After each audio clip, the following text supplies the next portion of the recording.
41번째 우리에게 주신 하나님의 말씀은 구약성경 미가서 7장 7절에서 15절까지 말씀인데요. 구약성경 1296페이지에 말씀이 있겠습니다. 이제 우리 말씀을 찾아서 한 절씩 같이 교독하겠습니다. 오직 나는 여호와를 우러러보며 나를 구원하시는 하나님을 바라보나니 나의 하나님이 나에게 귀를 기울이시리로다.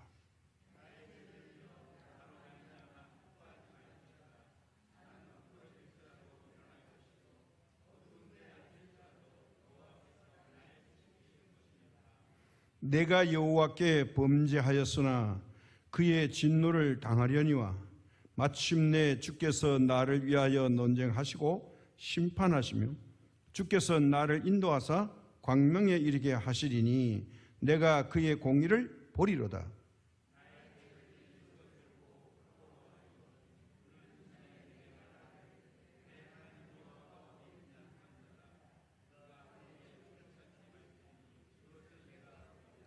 내 성벽을 건축하는 날 곧 그날에는 지경이 넓혀질 것이라.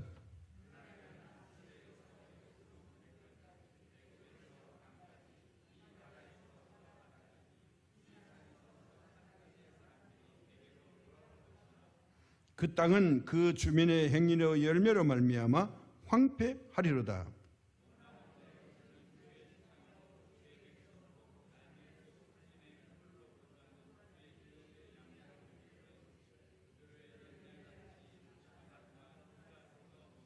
같이 말씀 읽겠습니다.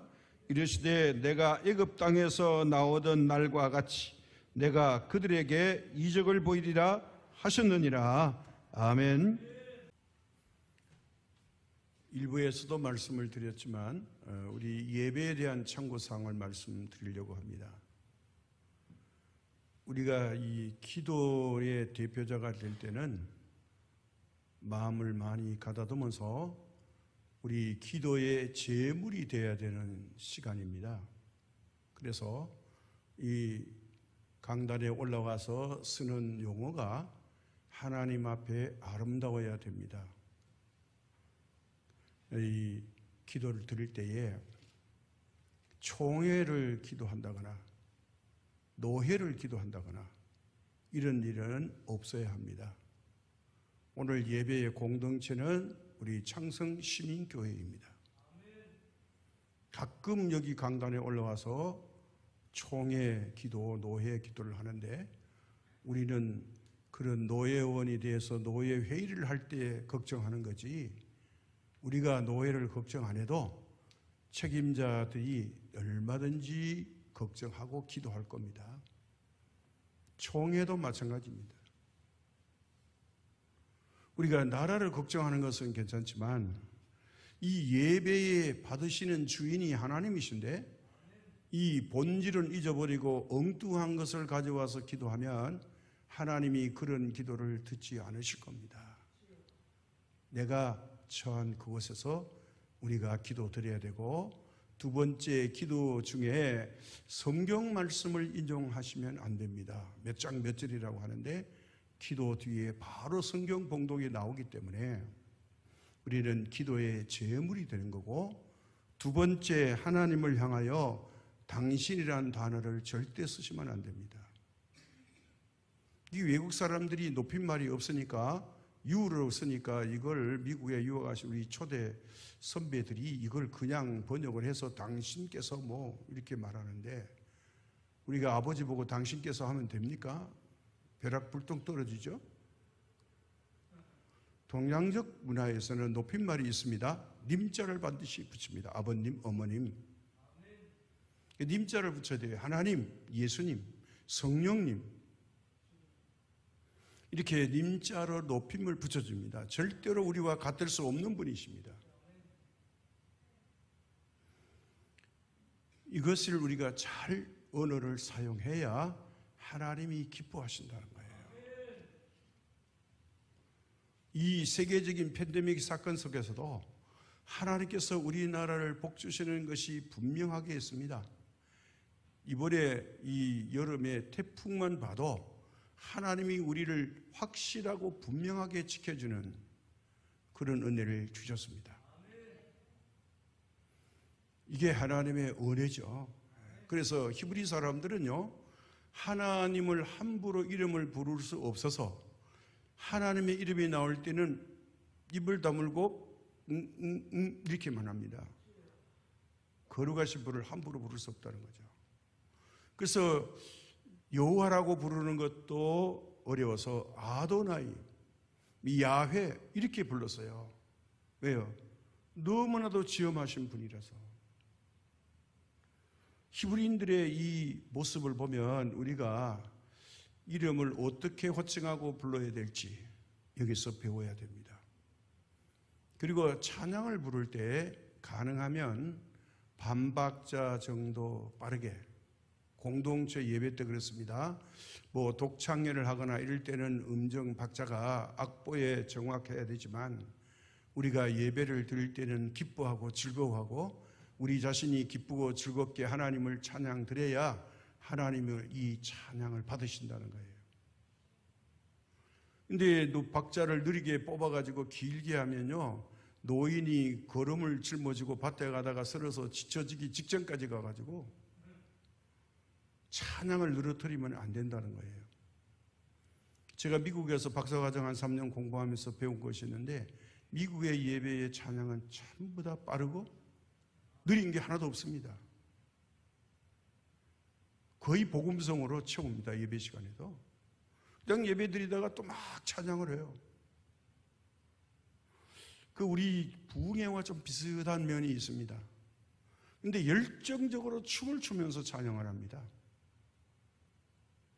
우리 동양적 사고는 몸을 움직이는 게 좀 이렇게 황당하게 생각하고 거룩하지 못하다고 생각해서 몸은 잘 안 움직이지만 외국 사람들은 그렇지 않습니다. 열정적으로 손을 들고 춤을 추면서 찬양하며 예배 때 일어나서 막 찬양을 합니다.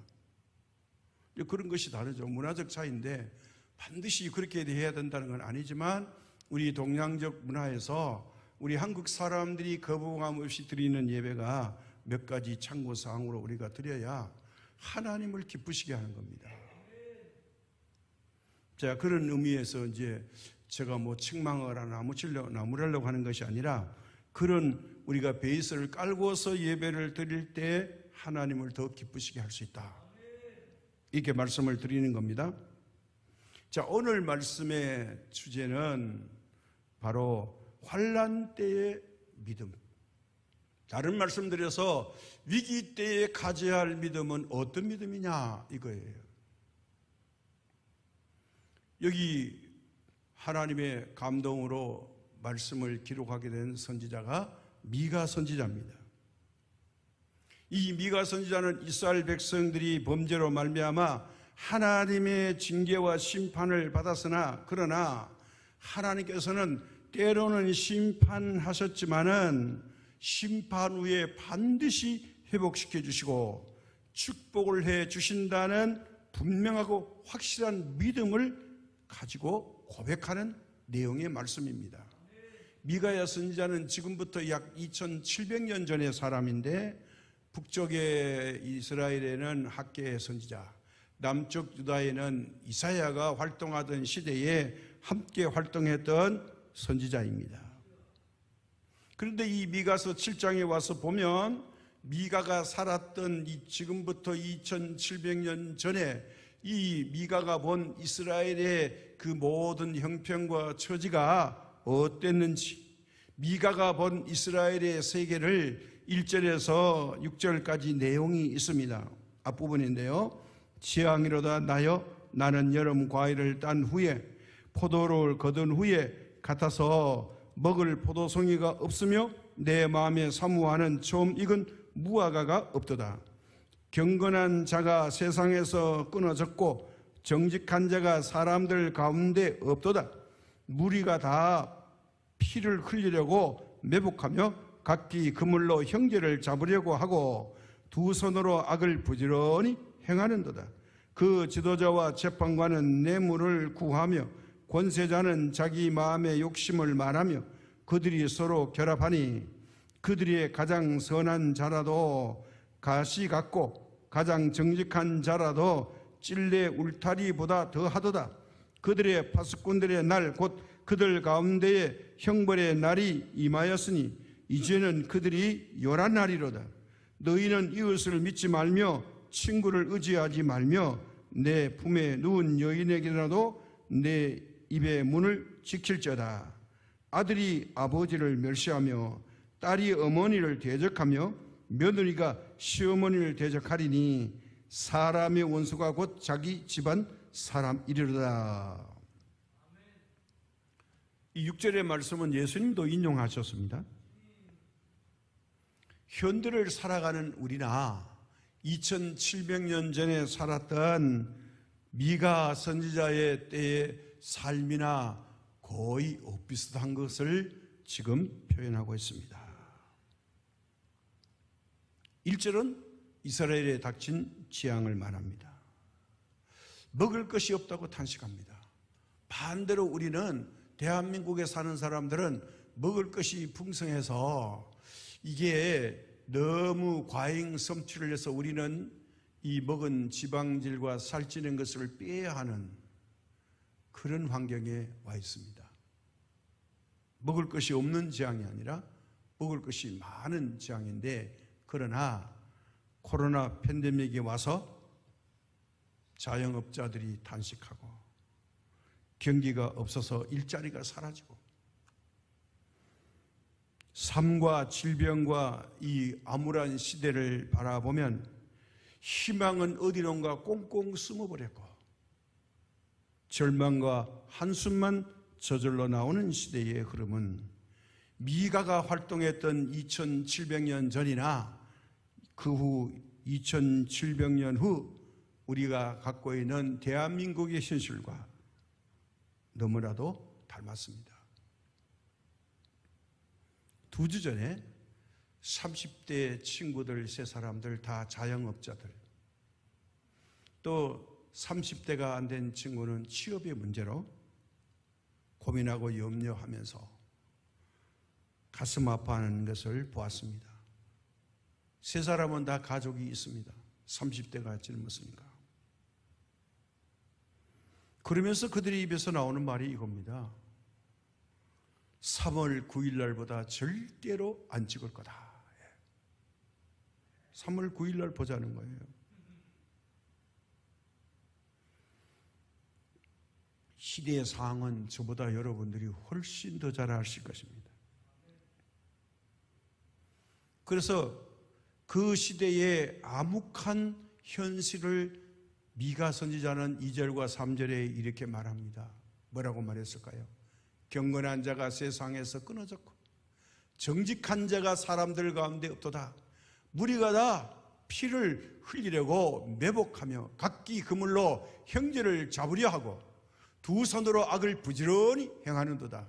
그 지도자와 재판관은 뇌물을 구하며 권세자는 자기의 마음의 욕심을 말하며 그들이 서로 결합하니, 이렇게 됐어요. 서로 결탁하고 결합한대요. 지금 대한민국은 얼마 전부터 갑자기 부동산으로 떠들어서 갑니다. 뭐 새로운 개발지구 LH 사태, 뭐 땅 사기, 부동산 어쩌고 저쩌고 하면서 야단 법석이 나더니 드디어 대장동인지 소장동인지 모르겠지만 여기에 뭐 또 얼마나 문제가 있다. 시끌벅적합니다. 또 재판관이 어쩌고 저쩌고 정치 건세자들이 결탁을 했다. 뭐 자질 부족의 지도자들이 우후죽순 있는데 대통령이 되려고 한다. 모함도 있고 진실도 있는데 이걸 저는 잘 분별을 못하지만 사회생활하는 여러분들은 잘 보고 이미 분별하고 판단하고 계신 줄로 믿습니다. 2절과 3절의 말씀은 가슴에 와닿는 것이 너무나도 오늘 우리 대한민국의 현실과 너무 흡사하기 때문에 와닿는다는 것입니다. 이게 무엇이 무엇인지 알 수가 없습니다. 이게 모함하는 말인지 사실을 변명하는 말인지. 그러나 이 모든 것의 진실은 하나님이 알고 계십니다. 그래서 덧붙여서 말합니다. 4절에서 6절에 뭐라고 말합니까? 그들이 가장 선한 자라도 가시 같고 가장 정직한 자라도 찔레 울타리보다 더하도다. 그들의 파수꾼들의 날, 곧 그들의 가운데에 형벌의 날이 임하였으니 이제는 그들이 요란하리로다. 너희는 이웃을 믿지 말며 친구를 의지하지 말며 내 품에 누운 여인에게라도 내 입의 문을 지킬지어다. 오직 나는 여호와를 우러러보며 나를 구원하신 하나님을 바라보나니 나의 구원이 여호와께 있고. 6절을 빼먹었어요. 6절이 뭐냐면요,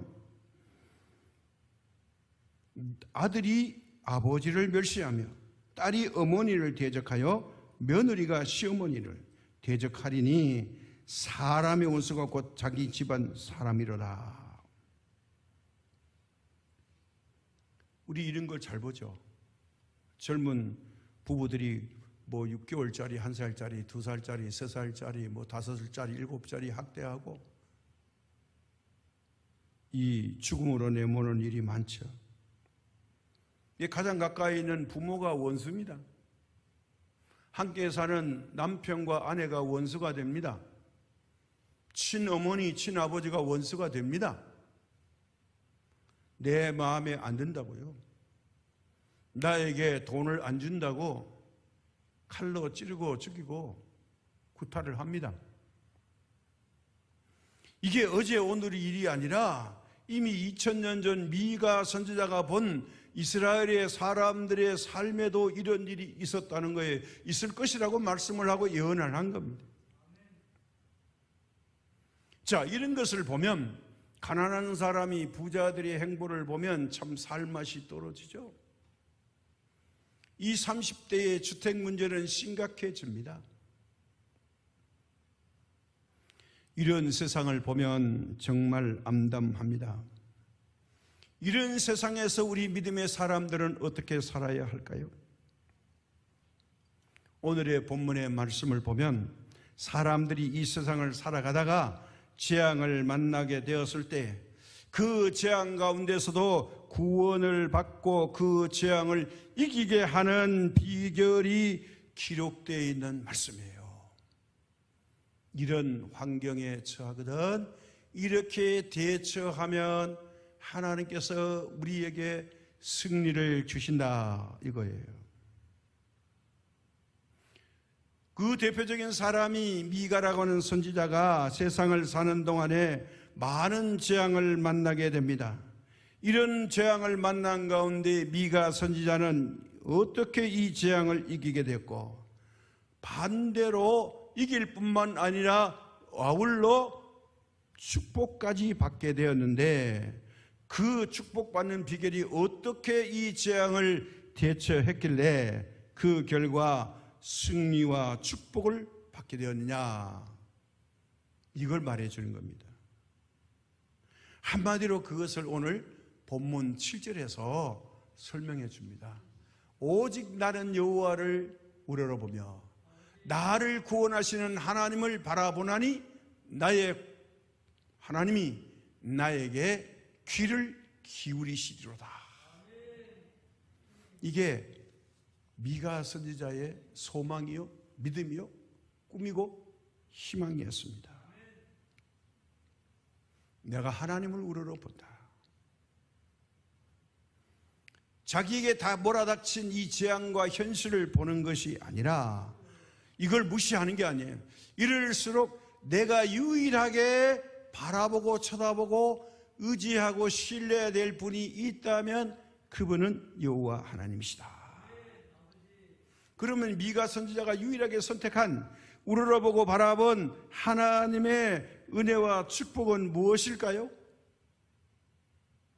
오늘 현실을 살아가는 우리에게 여호와를 우러러보며 바라보면서 살아가는 우리에게도 변함없이 주실 하나님의 은총은 무엇일까요? 크게 세 가지로 구분해 보겠습니다. 8절 상반절에 말씀이 있습니다. 나의 대적이여 나로 말미암아 기뻐하지 말지어다.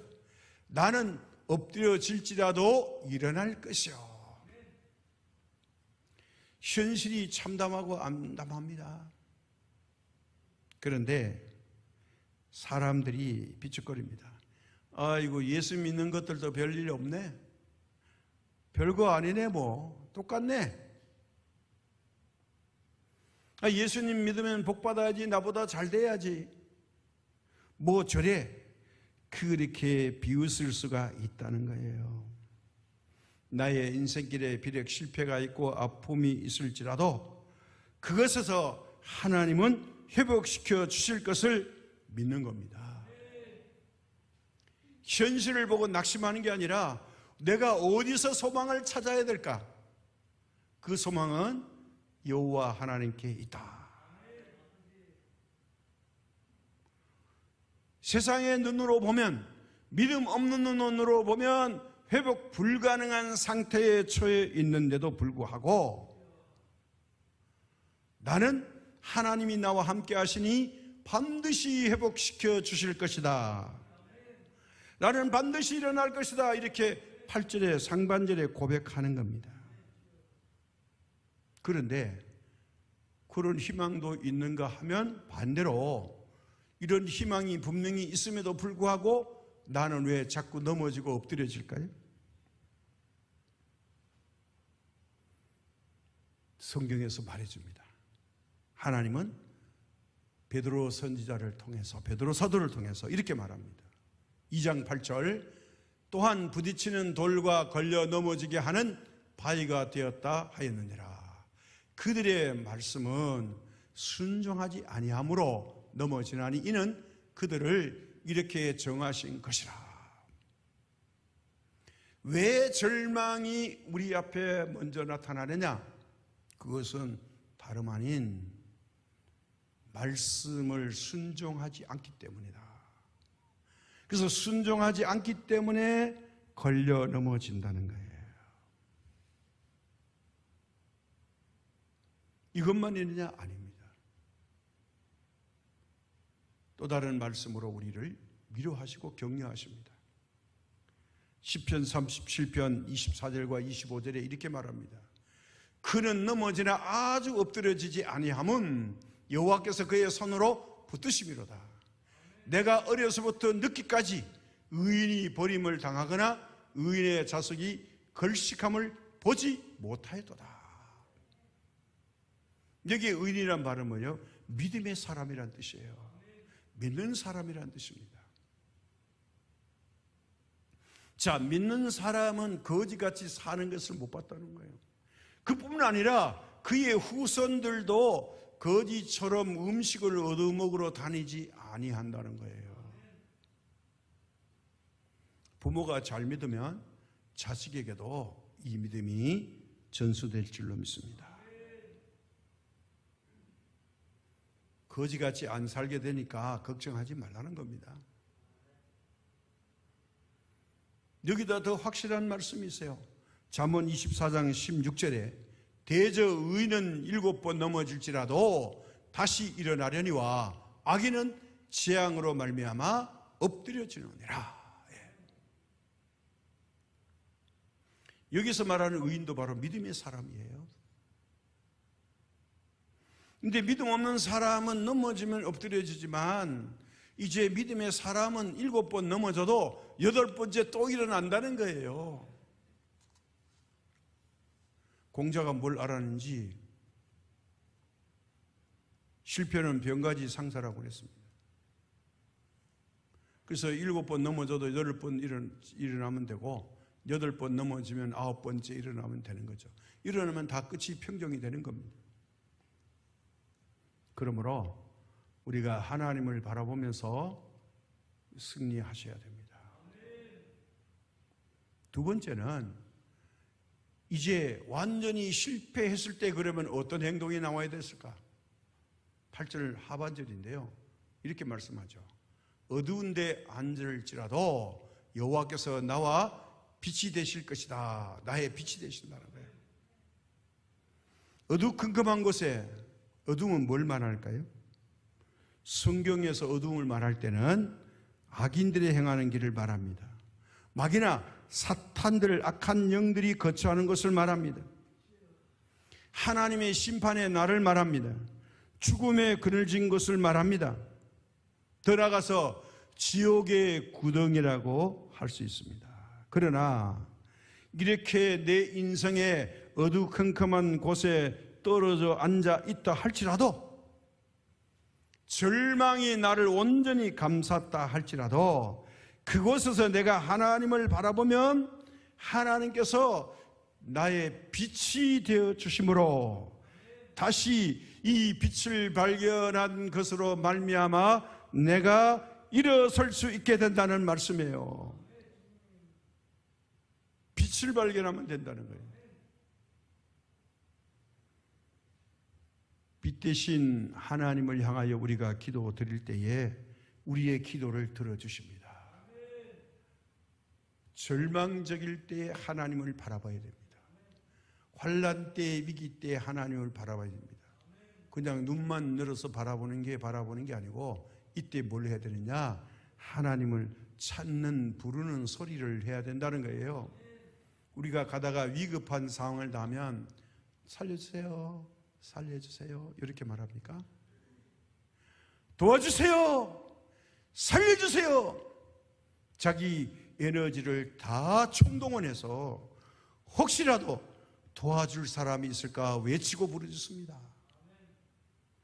그러면 사람들이 압니다. 누가 위기를 당했구나. 도와주죠.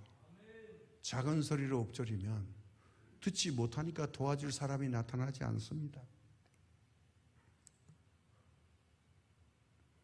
우리 앞에 있는 어둠의 그늘이 무엇일까요? 각자 다르죠. 그것을 우리 각자가 갖고 있는 문제들이라고 생각합니다.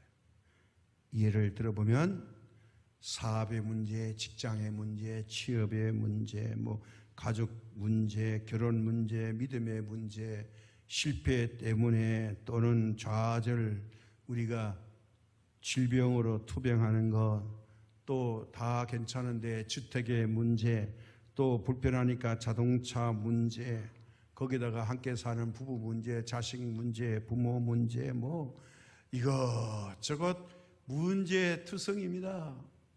없는 사람 한 사람도 없습니다. 자, 여기서 어떻게 해야 할까요?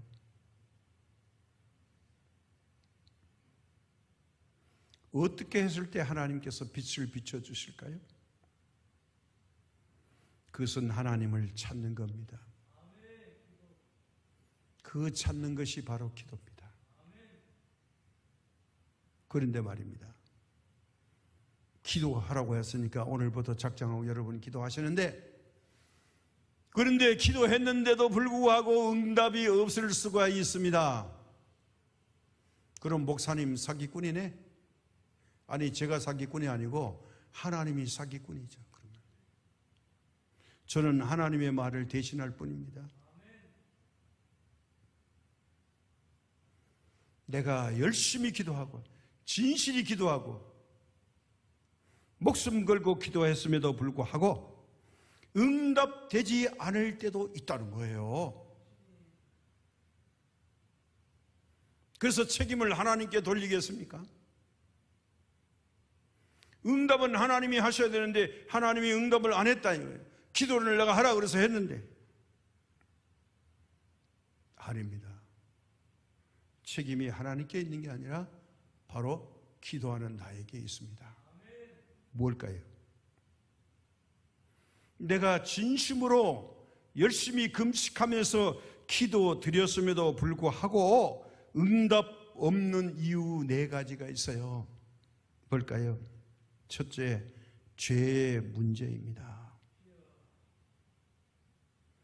시편 66편 18절에 내가 나의 마음에 죄악을 품었더라면 주께서 듣지 아니하시리라.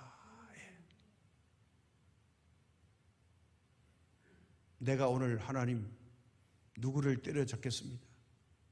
내 평생에 딱 한 번만 은행털이 도둑질 해서 먹을 걸 비축하고 살겠습니다. 딱 한 번만 눈 감아주세요. 다른 건 다 참겠는데 저 원수는 내가 반드시 죽여야 되겠습니다. 살인할 계획을 가지고 살인할 목적으로 기도하면 이 죄 때문에 하나님이 이런 기도는 절대로 안 들으신다는 겁니다.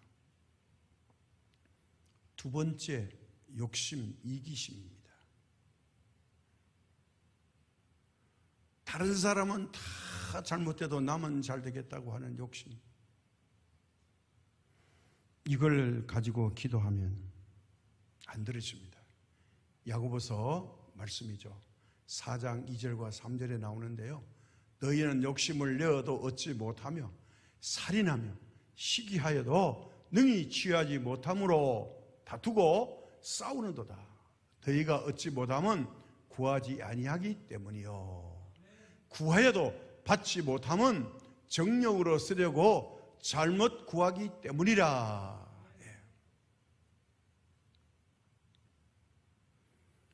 부자 부모가 죽었다고 자식들 가운데 서로 내가 더 많이 가져야 된다고 재산 다툼을 하면, 그것 때문에 기도하면 하나님이 그런 기도는 기뻐해서 받지 않으신다는 거예요. 차라리 내가 양보하고 내가 덜 가지려고 할 때 하나님은 그 기도를 들으실 줄로 믿습니다. 욕심내지 말라는 거예요. 믿음의 사람들은. 세상 사람들이 그렇게 한다는 거예요. 그래서 요즘 보세요. 욕심내다가 몇 천억씩 벌어서 가도 떳떳하잖아요. 뭘 잘못했는데. 오히려 양심적인 사람은 벌벌 떠는데 양심이 화인 사람은 냅다 더 큰 소리 칩니다. 판단은 여러분들이 더 잘하고 계시죠. 놀라운 말씀이 있습니다. 6절에 가정이 원수라고 그랬죠. 가정이 불화일 때 하나님이 기도를 안 들으신대요. 베드로전서 3장 7절입니다. 남편들아 이와 같이 지식을 따라 너희 아내와 동거하고 그를 더 연약한 그릇이요 또 생명의 은혜를 함께 이어받을 자로 알아 귀히 여기라. 이는 너희 기도가 막히지 아니하게 하려 함이라. 부부가 원수되면 안 된다는 겁니다. 자식이 원수되면 안 되고요. 부모가 원수되면 안 된다는 거예요. 이거 하나님 안 기뻐하신대요. 근데 요즘 자식들은 어떻게 하든지 자기가 원하는 직장이 될 때까지 돈벌이를 안 하려고 그래요. 부모의 등골을 다 빼먹습니다.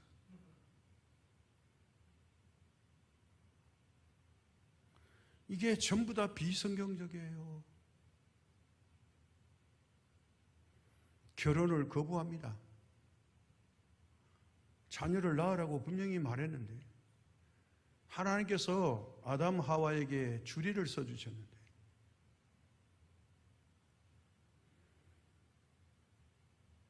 이게 젠더가 어떠니 하면서 동성애자를 옹호하는 법을 만들겠다고 그러고 어떤 국회의원은요 이 대한민국의 교회를 다 싹 없애버리겠다고 북한과 같이 만드는 세니 공산주의 만들겠다고 국회 법을 하나 제출해서 모 당에서 이거를 발의에 서명을 해가지고 지금 국회에 제출해 놨어요.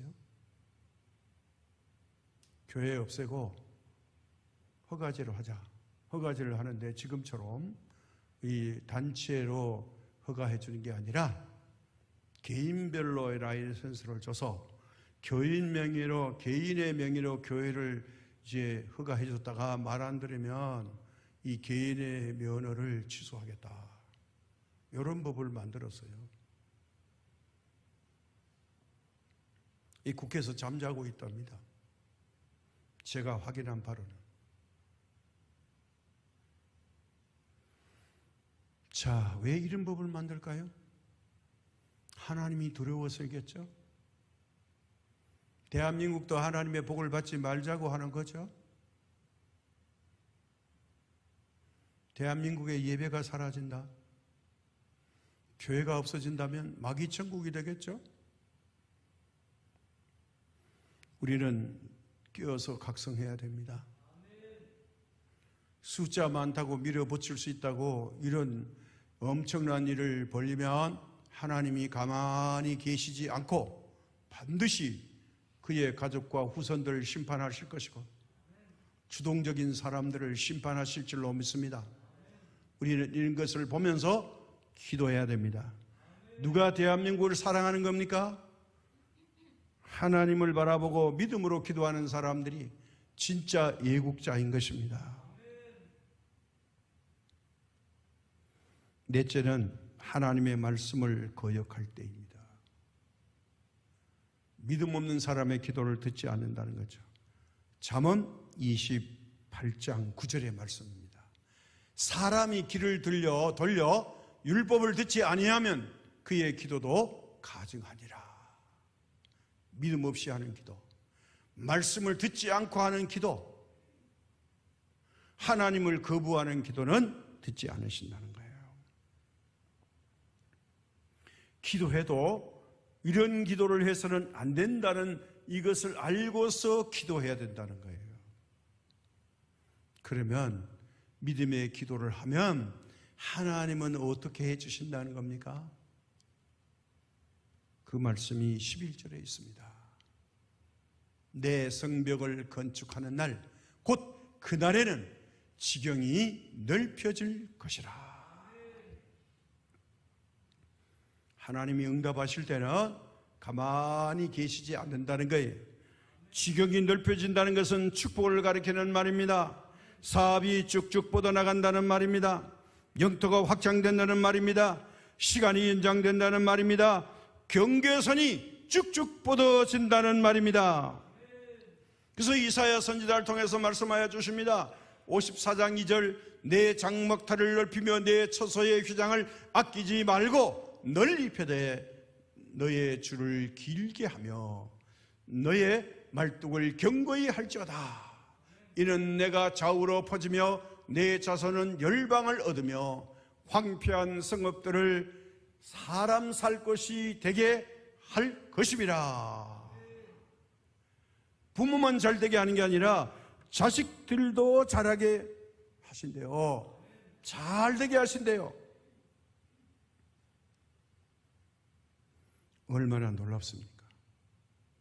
하나님의 복은요, 우리의 지경이 넓어지고 5대양 6대주를 향해 좌우로 쭉쭉 뻗어나가면서 은혜가 함께 하시기를 주님의 이름으로 축복합니다.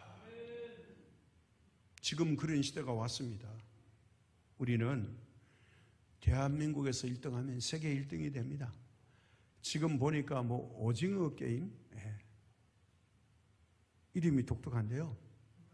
이게 세계적인 OTT 영화 플랫폼 넷플릭스에 세계 1위를 지금 차지하고 있습니다. 굉장히 단순한 우리가 익숙하게 나오는 것들인데 이게 넷플릭스 세계 시청자들의 1위를 석권하고 있습니다. 며칠 새에. 우리가 팬데믹 사건에도 열심히 기도하고 믿음으로 살려고 애를 쓰니까 하나님은 막힌 무역의 콘텐츠를 넘어서 전파를 통해서 세계를 지배하고 점령할 수 있는 길을 우리 하나님이 열어주신 줄로 믿습니다. 시공간을 이게 코로나 팬데믹으로 막을 수 없는 것, 하나님이 그 통로를 열어주셨습니다. 무엇일까요? 새벽을 지키고 기도회를 지키고 주의를 지키고 어떻게 하든지 길을 쓰고 하나님 앞에 믿음으로 살려고 노력하는 여러분을 보시고 하나님이 불쌍히 여기시는 것입니다. 이런 노력을 하기 때문에 길을 열어주시는 거예요. 하나님 앞을 떠나지 않겠다는 거예요. 장막터를 넓게 펴라는 거예요. 믿음의 그릇만큼 채워주시겠다는 겁니다. 오늘 이 말씀에 우리의 심령이 뜨거워져야 됩니다. 내 심장 박동이 요동쳐야 됩니다. 그래야 내가 믿음으로 말뚝을 크게 넓게 7이라 박으리라. 이것을 채우는 것은 내가 아니라 여호와 하나님께서 채워주신다. 내 믿음을 크게 하시는 겁니다. 이게 진짜 부흥회입니다. 복받아라 그래서 복받는 게 아니에요. 받을 그릇이 돼야 되는 겁니다. 천막을 크게 쳐야 됩니다. 이게 믿음입니다. 성도 여러분, 오늘 우리에게 주신 하나님의 말씀은 재앙이 휘몰아치고 어려움이 내게 엄습해 왔을 때에 이 마지막 때를 살아가는 우리들이 어떻게 나가야 할 방향을 제시해주고 있는 말씀이에요. 들리는 소식이 여러분 희망적인 게 많습니까? 암울한 게 많습니까? 암울한 게 훨씬 많아요. 그래서 베드로 사도를 통해서 하나님은 이렇게 말씀합니다. 베드로전서 4장 12절, 사랑하는 자들아, 너희를 연단하려고 오는 불시험을 이상한 일 당하는 것 같이 이상히 여기지 말고, 13절입니다. 오히려 너희가 그리스도의 고난에 참여하는 것으로 즐거워하라. 이는 그의 영광을 나타낼 때에 너희로 즐거워하고 기뻐하게 하려 함이라. 먼저 시련이 있대요. 어려움이 있대요. 이거 겁내지 말라는 거예요. 이 일이 있어야 더 큰 복을 주신다는 거예요. 그래서 하나님께서는요, 오늘 본문에서 이렇게 약속해 줘요. 걱정하지 말라고. 같이 한번 우리 말씀 읽겠습니다. 나의 대적이 이것을 보고 부끄러워하리니 그는 전에 내게 말하기를 내 하나님 여호와가 어디 있느냐 하던 자라. 그가 거리에 진흙같이 밟히리니 그것을 내가 보리로다. 11절입니다. 내 성벽을 건축하는 날 곧 그날에는 지경이 넓혀질 것이라. 그날에는 아수르에서 애굽 성읍들에까지, 애굽에서 강까지, 이 바다에서 저 바다까지, 이 산에서 저 산까지의 사람들이 내게로 돌아올 것이나 그 땅은 그 주민의 행위의 열매로 말미암아 황폐하리로다. 믿음의 사람의 그릇대로 채워진다는 겁니다. 이 산에서 저 산, 아주 큰 면적이죠.